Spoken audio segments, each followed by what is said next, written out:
తెలుగు కథ వింటారా ఛానల్‌కి స్వాగతం.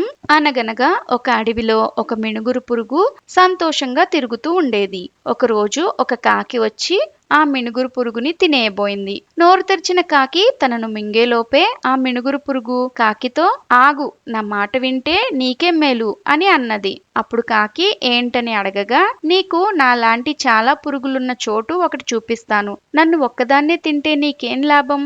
దాంతో కాకి అత్యాశతో ఆ పురుగుని వెంబడించింది. అప్పుడు మినుగురు పురుగు కాకిని మనుషులు చలిమంట కాచుకుంటున్న చోటుకు తీసుకువెళ్లి నిప్పురవ్వలను చూపించి అవన్నీ మినుగురు పురుగులే అని చెప్పింది. వెంటనే కాకి ఏమీ ఆలోచించుకోకుండా నోరు తెరుచుకుని ఆ నిప్పురవ్వలను మింగేసింది. అప్పుడు కాకికి చురుక్కుమని నోరు కాలడంతో బాబోయ్, ఈ మినుగురు పురుగులను తినలేమేమో అని అనుకుంటూ ఎగిరిపోయింది. చూసారా, సమయస్ఫూర్తితో ఆలోచిస్తే అపాయం నుంచి కూడా ఎంతో సులువుగా బయటపడవచ్చు. ఇలాంటి మరెన్నో కథలు వినాలనుకుంటే తెలుగు కథ వింటారా ఛానల్ని సబ్స్క్రైబ్ చేసుకోండి. మరొక మంచి కథతో మళ్ళీ కలుద్దాం.